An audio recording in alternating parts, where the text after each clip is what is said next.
Big TV భక్తి సమాచారం WhatsApp ఛానల్లో జాయిన్ అవ్వండి. అన్ని విశేషాలు ఎప్పటికప్పుడు తెలుసుకోండి.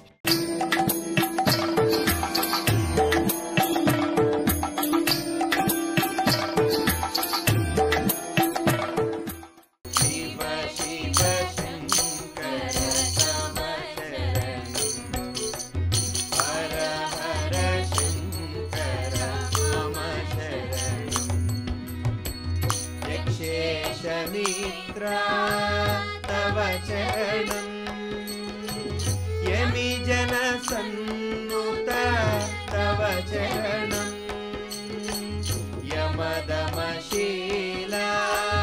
तव चरणं शिव शिव शङ्कर तव चरणं हर हर शङ्कर मम शरणं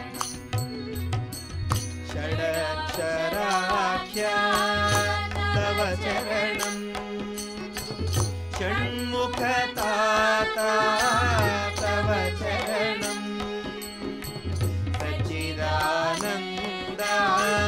तव चरणं शिव शिव शङ्कर तव चरणं हर हर शङ्कर मम शरणं शिव शिव शङ्कर तव चरणं हर हर शङ्कर मम शरणं. మహావిష్ణువు సంకల్పానికి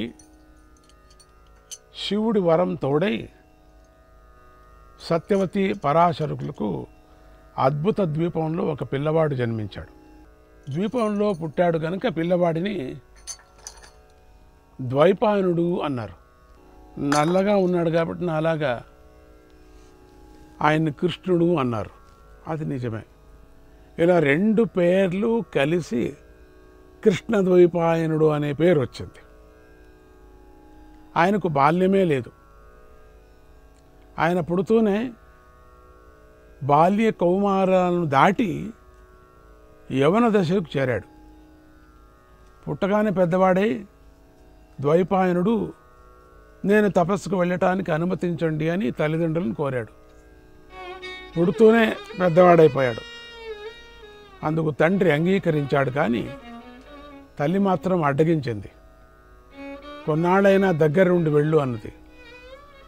ద్వైపాయనుడు అది కుదరదమ్మా అన్నాడు. సత్యవతీదేవి అయితే నేను స్మరించినప్పుడు నా ముందుకు వచ్చి కనిపిస్తావని నా మాట ఇస్తేనే నేను నీ కోరికను అంగీకరిస్తానన్నది. ద్వైపాయనుడు అలాగే అని మాట ఇచ్చి తపస్సుకై బదరిక ఆశ్రమానికి వెళ్ళాడు. దీర్ఘం కాలమయం తపశ్చ బదరీకాంతార పుణ్యాశ్రమే తప్త్వా తేన బలేన వేద వితరేర్భాగం చతుర్థా కరోత్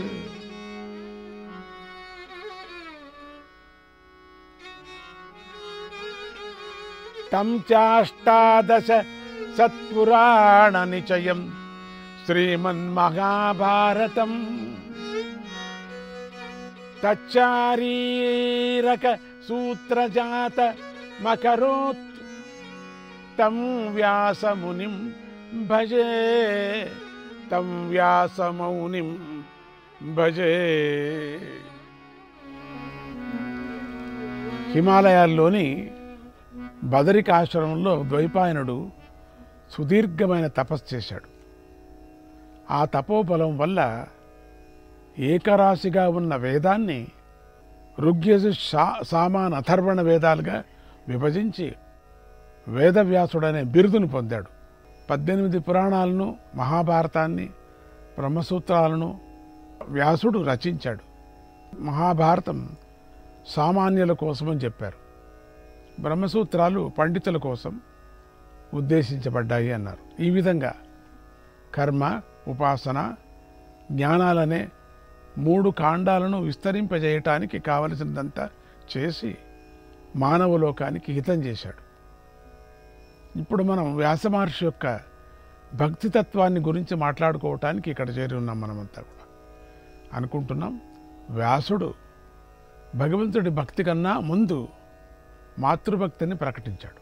తల్లిని గౌరవించిన వారే భక్తికి యోగ్యులవుతారు, జ్ఞానులవుతారు అని చెప్పటానికే వ్యాస మహర్షి అలా చేశాడు. మహాభారతంలో వ్యాసుడి పాత్ర ఈ చివరి నుంచి ఆ చివరి దాకా ఉంటుంది. వ్యాసుడికి ఒక సంకట స్థితి వచ్చింది. అదేమిటంటే తల్లి ఆజ్ఞను తిరస్కరించలేక ఆయన కౌరవ వంశము అంతరించిపోకుండా నిలబెట్టవలసి వచ్చింది. తల్లి ఆజ్ఞ అన్నిటికన్నా గొప్పది. ఆయనకు ప్రత్యేకంగా కౌరవ వంశం మీద ఆసక్తి లేకపోయినా తల్లి ఆజ్ఞను కాదనలేక కురువంశాన్ని నిలబెట్టాడు.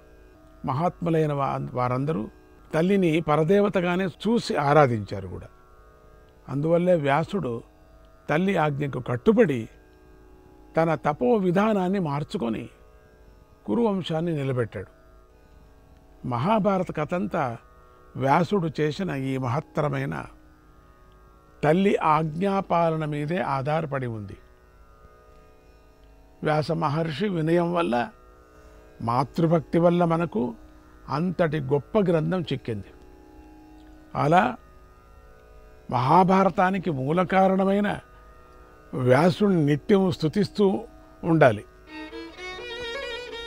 ఎంతోమంది మహాపురుషులు వ్యాసుని వద్దకు వచ్చి ఉపదేశాలు పొందుతూ ఉండేవారు. ఆయన మాటల్లో అదేం శక్తి ఉంటుందో కానీ ఆయన మాటలు వినగానే బ్రహ్మతత్వం బోధింపబడే బ్రహ్మతత్వం ఉండేది. దాంట్లో వ్యాసాశ్రమంలో వందల మంది శిష్యులు తయారయ్యారు. ధర్మ ప్రచారం బాగా జరిగింది. లోకంలో వేద విహిత కర్మలు నిలిచాయి.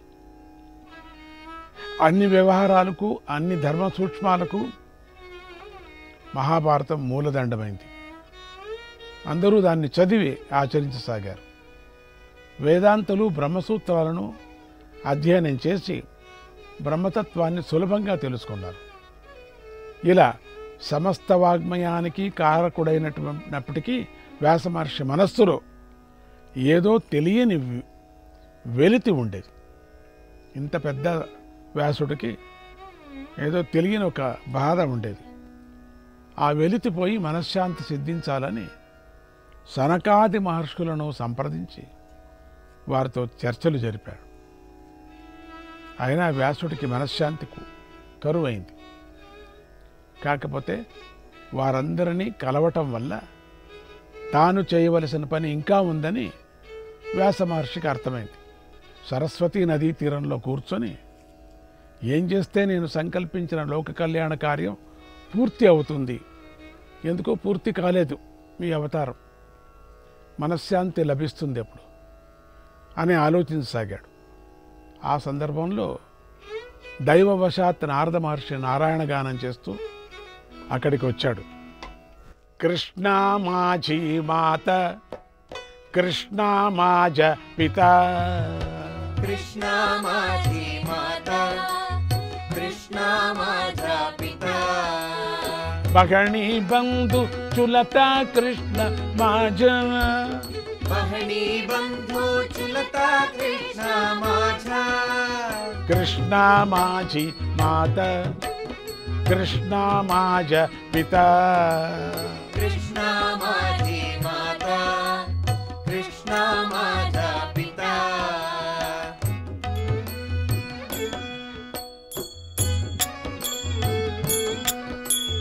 కృష్ణా మాఝ గురు, కృష్ణా మాఝ తారు, కృష్ణా మాఝ గురు, కృష్ణా మాఝ తారు, కృష్ణా మాఝ గురు, కృష్ణా మాఝ తారు, కృష్ణా మాఝ గురు, కృష్ణా మాఝ తారు, ఉతరి పైలా తీరు భువనాదీచ,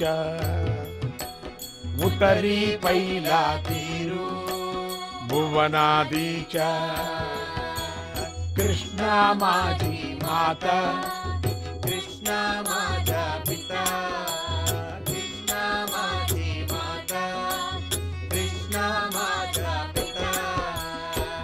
कृष्णा माझे मना कृष्णा माझे जना कृष्णा माझे मना कृष्णा माझे जना सोयीरा सज्जन कृष्ण माझ सोयीरा सज्जन कृष्ण माझ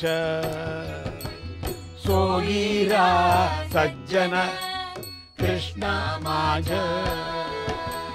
कृष्णा माझी माता कृष्णा माझा पिता कृष्णा माझी माता कृष्णा माझा पिता तुका म्हणे माझ्या श्रीकृष्ण विसावा तुका म्हणे माझा श्रीकृष्ण विसावा तुका म्हणे माझ्या श्रीकृष्ण विसावा तुका म्हणे माझा श्रीकृष्ण विसावा वाटीन करावा परता जीवा वाटीन करावा परता जीवा वाटीन करावा परता जीवा वाटीन करावा परता जीवा कृष्णा माझी माता कृष्णा माझा पिता कृष्णा माझी माता कृष्णा माझा पिता बहणी बंधू चुलता कृष्ण माझा बहिणी बंधू चुलता कृष्ण माझा कृष्णा माझी माता कृष्णा माझा पिता कृष्णा माझी माता कृष्णा माझा पिता कृष्णा माझा पिता कृष्णा माझा पिता कृष्णा माझी माता माता ఇది తుకారాముల భజన. ఇది చాలా అద్భుతమైనటువంటి కీర్తన.